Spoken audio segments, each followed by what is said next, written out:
Okay, तो आज हमको जो टॉपिक लेना है that is projectile motion. What is projectile motion? First of all, किसी ऑब्जेक्ट को जब आप एक एंगल से, है ना, ऐसा फेंकते हैं, थ्रो करते हैं with some initial velocity, it is called as projectile motion. जैसे कि हाल ही में ओलंपिक में कौन था भाई अपना, नीरज चोपड़ा, है ना, उसने भाई क्या किया, भाले से, ये जो भाला था उसको इस तरह से उसने सब फेंका, है ना, एट सर्टेन एंगल, और वो फिर वो गया इस तरह से पैराबोलिक पाथ परफॉर्म करके ज़मीन पे आके फिर वो लगता है। इस तरह के मोशन को कहा जाता है प्रोजेक्टाइल मोशन। इसी तरह जो तोप के गोले होते हैं, तोप, कैनन, है ना, जो पुराने ज़माने में इस्तेमाल किया जाता था दीवारों को तोड़ने के लिए, जो किले रहते थे उनकी दीवारों को तोड़ने के लिए बड़े बड़े लोहे के गोले रहते थे, उसको बीच में लोड करके बारूद से आग लगा के उसको लॉन्च करते थे, तो वो भी एक पैराबोलिक पाथ परफॉर्म करके जाता था आगे। वो भी क्या है, प्रोजेक्टाइल मोशन है ना।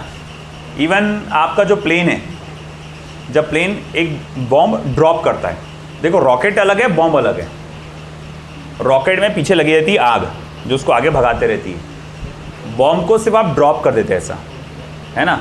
तो जब कोई एक प्लेन जाते जाते वो बॉम्ब को ड्रॉप कर देता है, तो वो देखेंगे आप यहाँ से, तो वो ऐसा पैराबोलिक पाथ परफॉर्म करता है और जाके ज़मीन पे फिर टच करता है, तो वो भी एक प्रोजेक्टाइल मोशन है।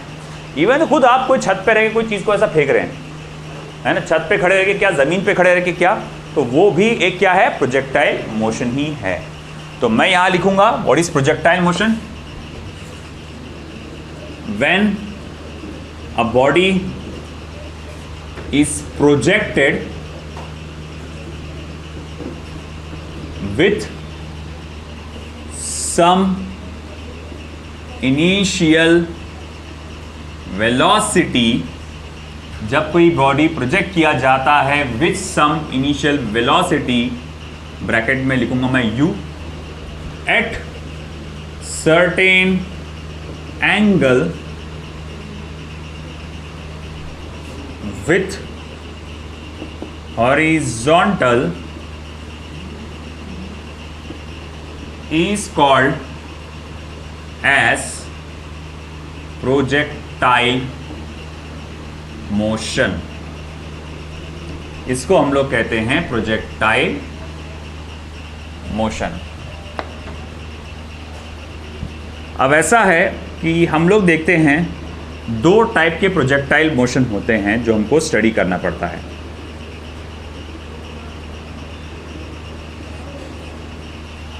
वैसे तीन है।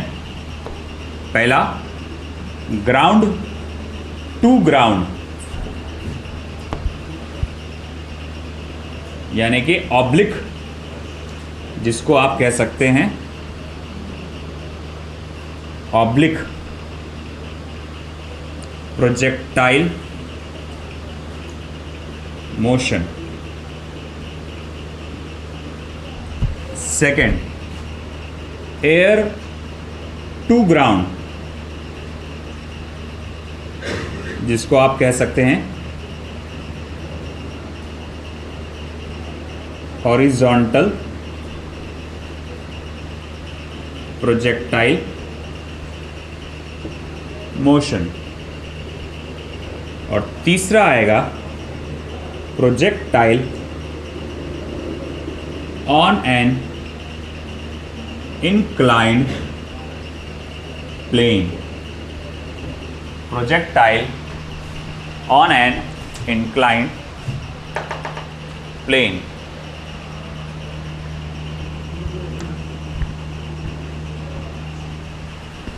projectile on an inclined plane, इस तरह के हमें दो स्टडी करना है, जिसमें सबसे ज़्यादा इंपॉर्टेंट नीट के पॉइंट ऑफ व्यू से ये है, नीट या जेईई के पॉइंट ऑफ व्यू से भी इंपॉर्टेंट वही है। ये वाला जो पार्ट है ना, projectile on an inclined plane, पढ़ाऊंगा मैं, नीट वालों को इतना फोकस नहीं करना है हार्डकोर लेवल पे। ये थोड़ा बहुत मतलब इंपॉर्टेंट भी नहीं बोला जाएगा, बट ये आता है कभी कभी आपके जेईई के पार्ट में, है ना, थोड़ा लेवल हाई है इसका, तो ये थोड़ा सा आपको नीट वालों को दिक्कत दे सकता है कि भाई ये क्या हो रहा, कैसा हो रहा करके। बट नीट वालों को थोड़ा सरसरी तौर पे ठीक है, जो भी है फॉर्मूले देख लेना, जेई वालों को बहुत अच्छे से देखना है इसको, है ना। क्या बोल रहा बेटा अरीब, कहाँ पे? Oblique, oblique.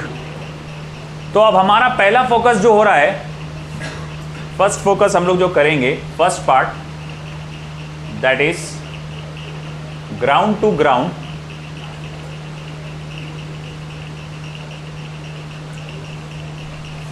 या फिर ऑब्लिक प्रोजेक्टाइल मोशन। इसके डेफिनेशंस को कोई रट्टा नहीं मारना है बेटा आप लोग को, ये आपके बोर्ड में नहीं आने वाला है ना, ये सिर्फ समझने के लिए, सारी चीजें समझ के करने के लिए। अब ground to ground projectile motion या ऑब्लिक प्रोजेक्टाइल मोशन कैसा होता है? मान लो ये एक्स एक्सिस है और ये वाई एक्सिस है, ओके। अब आपने क्या किया, यहां से एक ऑब्जेक्ट को ऐसा यूं एट सर्टेन एंगल आपने इस तरह से फेंका, तो ये ऑब्जेक्ट ऐसा जाएगा और फिर आप देखेंगे ऊपर जा रहा है, ऊपर जा रहा है, ऊपर जा रहा है, ग्रेविटी के असर से वो नीचे आएगा वापस, और ये इस तरह से आखिरकार वो ग्राउंड पे टच करेगा। ये जो पाथ उसने फॉलो किया है, इस पाथ के शेप को कहूंगा मैं कि इसने पैराबोलिक पाथ परफॉर्म किया है। क्या परफॉर्म किया है? Parabolic path. जब शुरू में आपने फेंके थे तो आपके इनिशियल वेलोसिटी का डायरेक्शन ये था, चालू है ना प्रॉपर।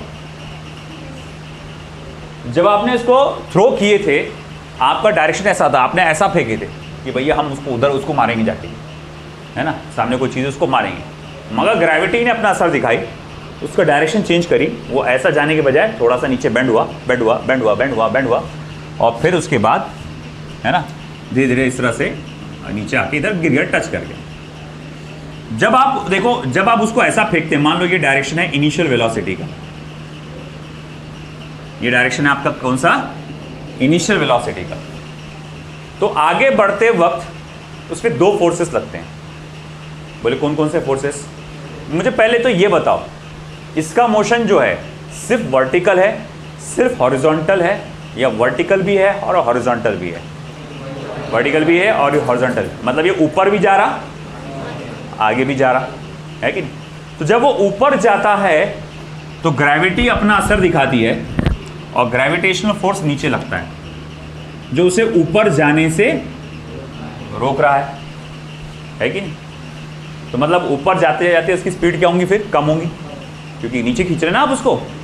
और जब वो आगे बढ़ता है, क्योंकि ये ऊपर भी जा रहा, आगे भी जा रहा, तो हमारे आसपास जो मौजूद एयर के मॉलिक्यूल्स है, इसके साथ रगड़ते हैं और उसको एयर का फ्रिक्शन देते हैं या एयर रेजिस्टेंस देते हैं। तो मैं कहूँगा इसको लगता है रेजिस्टेंस फोर्स, इस तरह से, दिख रहा ना? ओके, तो भैया हमने क्या देखा कि यहां पर आपका ऊपर भी जा रहा, हो ऊपर जा, वैसे एयर रेजिस्टेंस तो ऊपर भी लगता, एयर रेजिस्टेंस ऊपर भी लगता है ना। जैसा मैं कहूँगा कि भैया ऊपर भी है, नीचे भी है एयर रेजिस्टेंस, ठीक है। तो चलो मैं एक काम करता हूँ, वो इनिशियल वेलोसिटी के ऑपोजिट डायरेक्शन में आता है एक्चुअली एयर रेजिस्टेंस। फिर उसके दो कंपोनेंट्स बनाते हैं आप, ये एयर रेजिस्टेंस जो डाउनवर्ड्स है और एयर रेजिस्टेंस जो हॉरिजॉन्टल है। मतलब जब ये बॉल आगे बढ़ेगा तो कुल मिला के जो उसको फोर्सेस फील होंगे, ग्रेविटेशनल फोर्स इधर और एयर का जो रेजिस्टेंस है वो एक्चुअली इधर। मतलब रेजिस्टेंस क्या होता है? जिस डायरेक्शन में आप मूव हो रहे हैं उसके ऑपोजिट डायरेक्शन में आपको एयर का रेजिस्टेंस लगता है। तो आपका बॉल अगर ऐसा जा रहा था, ऑब्जेक्ट ऐसा जा रहा था, तो उसकी ऑपोजिट डायरेक्शन में एयर का रेजिस्टेंस लगेगा। अब मैं आपसे पूछूंगा, ये जो एयर रेजिस्टेंस लग रहा है पूरा नीचे है या पूरा आड़ा है? आप बोलेंगे ना नीचे है पूरा, ना पूरा आड़ा है, वो क्या बोलेंगे थोड़ा टेढ़ा है, जिसमें वर्टिकल हिस्सा भी आ रहा, हॉरिजॉन्टल हिस्सा भी आ रहा, आया ना, है ना? इसमें वर्टिकल नीचे भी आ रहा पार्ट और हॉरिजॉन्टल पार्ट भी आ रहा। तो मैं बोलूँगा ठीक है, ये है एयर रेजिस्टेंस का एक्चुअल डायरेक्शन, ये वाई एक्सिस पे जो उसका रेजिस्टेंस का डायरेक्शन है वो, और एक्स एक्सिस पे जो डायरेक्शन है वो। आई बात समझ में आपको? ठीक है। तो मैं अगर देखूंगा वर्टिकली दो फोर्सेस लग रहे, एक है ग्रेविटेशनल फोर्स और एक क्या है? एयर का रेजिस्टेंस वर्टिकली। और हॉरिजॉन्टली सिर्फ एक फोर्स लग रहा, वो क्या है? Air resistance. इसी वजह से क्या होता है जब वो ऊपर जा रहा है तब भी उसकी स्पीड कम हो रही है, मतलब ऊपर जाने की स्पीड भी कम हो रही है और आगे बढ़ने की भी स्पीड कम हो रही है। ये बात समझ में आई क्या? एक बेसिक कॉन्सेप्ट मैं बहुत बारीकी से बहुत डिटेल में बता रहा हूँ, गारंटेड इतना डिटेल में तुमको नहीं मिलेगा कहीं। ऑब्जेक्ट है, ऐसा फेंके आपने, आप इधर जा रहे हैं, ग्रेविटेशनल फोर्स नीचे लग रहा है, अगर डायरेक्शन इधर है वेलोसिटी का तो एयर रेजिस्टेंस इधर लग रहा होगा। एयर रेजिस्टेंस को दो हिस्सों में बांटे, हॉरिजॉन्टल और वर्टिकल कंपोनेंट। आई बात समझ में? फिर मैंने आपसे कहा अच्छा भैया ये वर्टिकल हॉरिजॉन्टल कंपोनेंट, मैं बोलूँगा पूरा कुल मिला के नीचे कितना फोर्स है? बोले ग्रेविटेशनल फोर्स साथ ही साथ एयर का रेजिस्टेंस। इसका मतलब ये दोनों मिलकर ऊपर जाने से उसको रोक रहे। हाँ बोले रोक रहे, तो इससे क्या हो रहा होगा? ऊपर जाने की स्पीड कम हो रही होगी, हाँ या ना? अरे भैया कोई चीज़ ऊपर जा रही है और उसको नीचे खींच रहे तो स्पीड कम नहीं होगी क्या? हाँ, ऊपर जाने की स्पीड कम हो रही होगी। जब वो आगे बढ़ रहा, ऐसा आगे भी बढ़ रहा ना वो, तो एक और एयर रेजिस्टेंस है जो इधर लग रहा। अरे ये कंपोनेंट है ना एयर रेजिस्टेंस का, तो बोले वो इधर लग रहा, वो उसको आगे बढ़ने से रोक रहा, यानी आगे जाने की भी स्पीड क्या हो रही? कम हो रही है कि नहीं? मतलब एक ऑब्जेक्ट को जब आप ऐसा हवा में फेंकते हैं हमारी असल प्रैक्टिकल दुनिया में, तो उसकी ऊपर जाने की स्पीड भी कम होती है और आगे जाने की भी स्पीड कम होती है। मगर बहुत अच्छी बात यह है थैंकफुली कि यहां पर एयर रेजिस्टेंस को निगलेक्ट किया जाता है। If air resistance is neglected, अगर मैंने एयर रेजिस्टेंस को निगलेक्ट किया तो अब जरा देखो इस पे लगने वाले फोर्सेस क्या रहेंगे। इनिशियल वेलोसिटी तो इस डायरेक्शन में है, तो बचेगा सिर्फ और सिर्फ एक ही फोर्स, ग्रेविटेशनल फोर्स। सिर्फ और सिर्फ एक ही फोर्स बचेगा, ग्रेविटेशनल फोर्स। मैंने क्या कहा? एयर के रेजिस्टेंस को क्या करो? नेग्लेक्ट करो। जेई वालों को कंसिडर करना पड़ेगा आगे जाके हाई लेवल प्रॉब्लम्स में, है ना? नीट वालों को नहीं है, एयर रेजिस्टेंस को निगलेक्ट करना है। जेई में भी इनिशियली निगलेक्ट करना है, अच्छे लेवल के प्रॉब्लम में जाएंगे जब जेई एडवांस को थोड़ा सा टच करेंगे, जेई मेंस के हायर लेवल पे क्वेश्चन सॉल्व करेंगे, तो भैया उसमें एक ऐसा क्वेश्चन आएगा, एक आध आ सकता है कि भैया if the air resistance is not neglected, इस टाइप के क्वेश्चन आते हैं। वो कैसे डील करेंगे अपन देखेंगे। तो खैर यहाँ पर हमने ग्रेविटी को एयर रेजिस्टेंस को निगलेक्ट किया, तो बचा क्या? एक ही फोर्स बचा, है ना? अब एक ही फोर्स हो जाए, वो भी कौन से डायरेक्शन में लग रहा? नीचे। मतलब सिर्फ ऊपर जाते वक्त उसकी स्पीड कम होगी, आगे बढ़ते वक्त फिर स्पीड कम होगी क्या? हाँ नहीं होगी ना। अरे भाई आगे बढ़ने को कोई रोक रहा है तुमको? अरे पिछली बार रोक रहा था ना, एयर रेजिस्टेंस जो ऐसा लग रहा था उसका एक हिस्सा इधर एक हिस्सा इधर, समझे ना?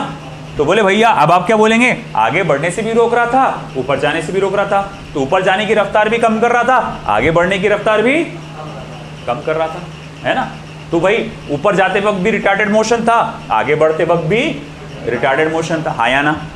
है ना? अब हुआ क्या? मैंने बोला देखो तुम्हारा काम आसान करता, तुम टेंशन मत लो, एयर रेजिस्टेंस को निगलेक्ट कर डालो। जैसे ही तुमने एयर रेजिस्टेंस को निगलेक्ट करे, एफआर गया। अब एफआर गया तो उसके हिस्से भी चले जाएंगे ना, तो भैया एफआर गया तो उसके हिस्से भी चले गए, है ना? एक्स वाला हिस्सा, वाई वाला हिस्सा, वो सब गया, बचा कौन? सिर्फ ग्रेविटेशनल। अब इससे क्या साबित हो रहा कि भैया सिर्फ ऊपर जाने की स्पीड कम होगी, आगे बढ़ने की स्पीड पर कोई फर्क नहीं पड़ेगा। इसका मतलब ऊपर वाली मोशन कैसी है? वर्टिकल मोशन कैसी है? रिटार्डेड। वर्टिकल मोशन कैसी है? रिटार्डेड। और हॉरिजॉन्टल मोशन कैसी है? यूनिफॉर्म। एक्सेलरेटेड कहां से रे? यूनिफॉर्म, है ना? अरे भाई स्पीड कम नहीं हो रही ना, कोई रोकने वाला है क्या? तो आगे तो यूनिफॉर्म स्पीड से बढ़ेगा ना। ये बहुत इंपॉर्टेंट कंसेप्ट है, याद रखना। इस पे कुछ क्वेश्चंस आते, लोग उलझ जाते। तो भैया हम कहेंगे कि अगर मैं हॉरिजॉन्टल मोशन पे फोकस करूं, किस पे फोकस कर रहा हूं मैं? हॉरिजॉन्टल मोशन पे। बोलो भाई किस पे फोकस कर रहा हूं मैं? Horizontal motion. तो अगर मैं हॉरिजॉन्टल मोशन पे फोकस करूं तो ये मोशन कैसा है? अच्छा है, बहुत अच्छा है, बहुत मजा आ गया। बोले अरे यूनिफॉर्म मोशन है। क्या है? यूनिफॉर्म मोशन, है ना? अगर हॉरिजॉन्टल मोशन पे फोकस किया जाए तो वो कैसा है? यूनिफॉर्म मोशन है। अच्छा ठीक है, फिर मैं बोलता हूं देखो ये पार्टिकल पी है, सॉरी पोजीशन पी है आपके ऑब्जेक्ट का जिसको आपने फेंके थे। कुछ टाइम के बाद वो यहाँ पर आया तो उसने हॉरिजॉन्टल डिस्टेंस कितना कवर किया? x, और वर्टिकल डिस्टेंस कितना कवर किया? y, है ना? मैं ये जानना चाहता हूँ कि हॉरिजॉन्टली वो कितना आगे बढ़ा, तो मैं कैसे निकालूंगा? अरे very simple, x is equal to ux into t, है ना? x is equal to ux। Sir ये फॉर्मूला क्यों? अरे यूनिफॉर्म मोशन का एक ही फॉर्मूला है, velocity equals to displacement upon time. तो displacement is equals to velocity into time. देखो यूएक्स डाला मैंने, जब आप जिस डायरेक्शन के बारे में पढ़ रहे हैं आपको उसी डायरेक्शन की क्या चाहिए, वेलोसिटी। बोले यार यूएक्स, हाँ, बोले कैसे निकालेंगे, अरे भाई देख तूने यू फेंका था ना, यू वेलोसिटी से ये डायरेक्शन था ना, इसने एंगल कितना बनाया था, थीटा। इसको दो कंपोनेंट्स में बांट डाल, ये क्या आएगा, यू कॉस थीटा, ये क्या आएगा, u sine theta, u cos theta and u sine theta. आई बात समझ में।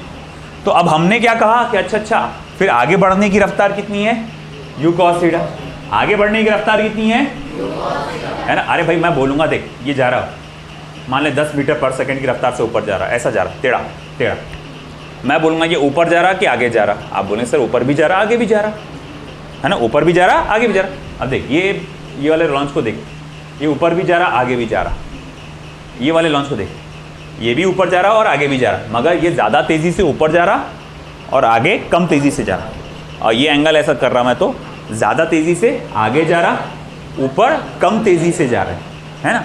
तो हर ऐसे टेढ़े वेलोसिटी के आपको कंपोनेंट्स बनाना पड़ते हैं, है ना। ये वो कंपोनेंट जो बताएगा कितनी स्पीड से आगे जा रहा है ना, और ये कंपोनेंट क्या बताएगा, कितनी स्पीड से ऊपर जा रहा है ना। ये है आगे जाने की स्पीड ux, ये है ऊपर जाने की speed uy।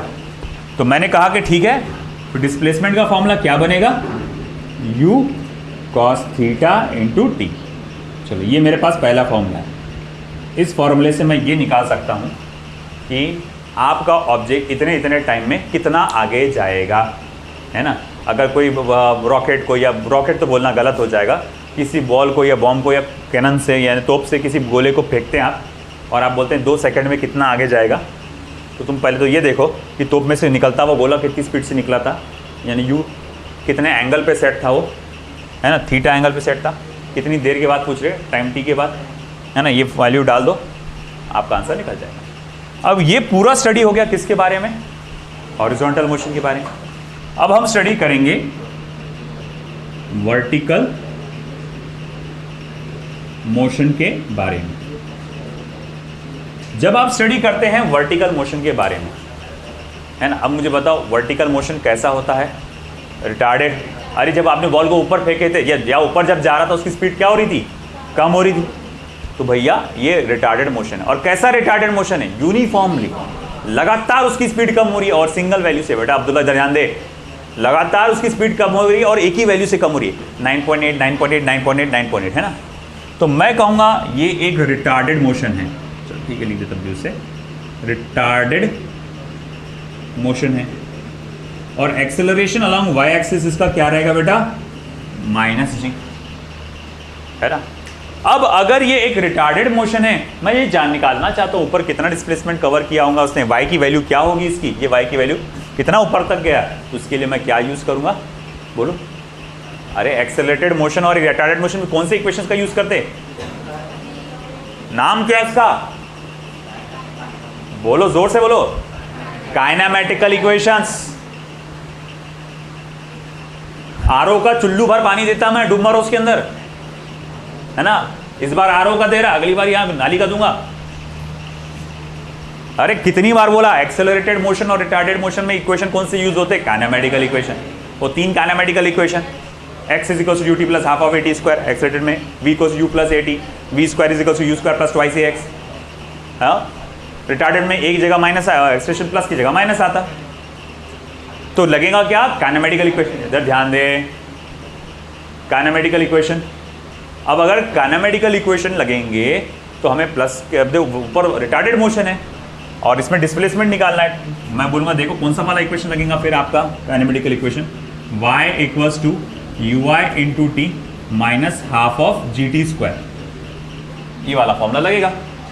y equals to ui into T minus half of gt। ui क्यों, अरे भाई वर्टिकल मोशन को स्टडी कर रहे हैं आप, तो वर्टिकल वेलोसिटी चाहिए आपको, ये हॉरिजॉन्टल थोड़ी चलेगी, ना ही ये वाली चलेगी। जिस डायरेक्शन का मोशन स्टडी कर रहे हैं उसी डायरेक्शन की वेलोसिटी चाहिए रहती है आपको। तो y equals to ui into T minus half of, ऊपर जाते हुए एक्सप्रेशन माइनस जी रहता, gt स्क्वायर। ui की वैल्यू डाल दो, y equals to u sine theta into T minus half of G T square. ये आ गई मेरी दूसरी इक्वेशन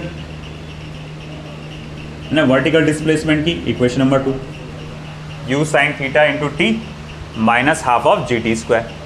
अब तीसरी चीज़ जो मुझे कैलकुलेट करना रहती है, ये हो गया ना तुम्हारा लेफ्ट साइड का। इसमें तीसरी चीज़ जो मुझे कैलकुलेट करना है वो है equation of trajectory. Equation of trajectory, tragedy नहीं।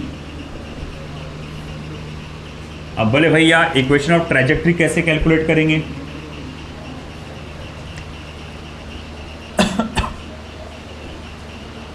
Equation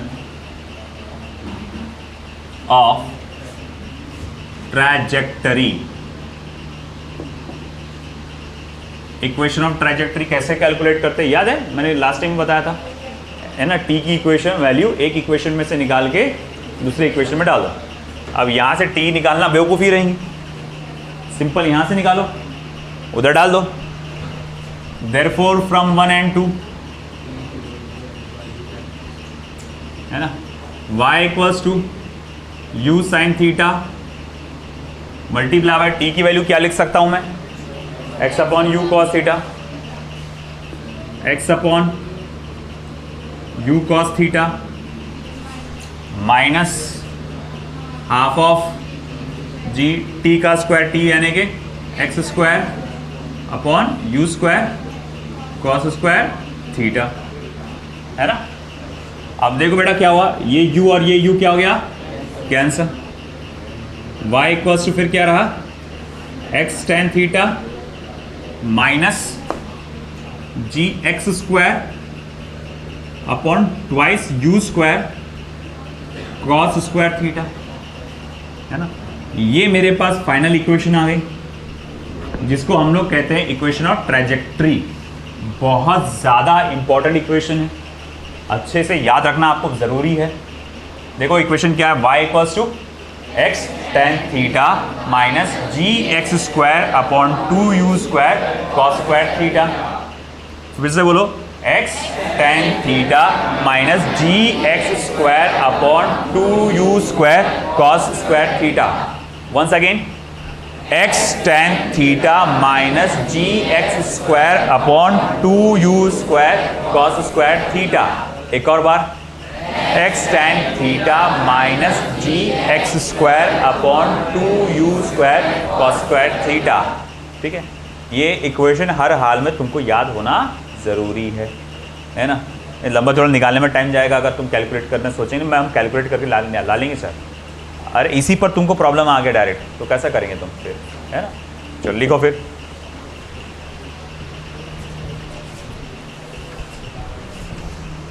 okay. इस पर न्यूमेरिकल्स भी लेना था, मगर आज डीपीपी में लेने में टाइम चला गया, तो बाकी के इसके न्यूमेरिकल्स इस पे बेस्ड और इसके आगे का पार्ट जो है हम लोग कर लेंगे। अच्छे से याद रखना, एक एक कॉन्सेप्ट इंपॉर्टेंट है इसका।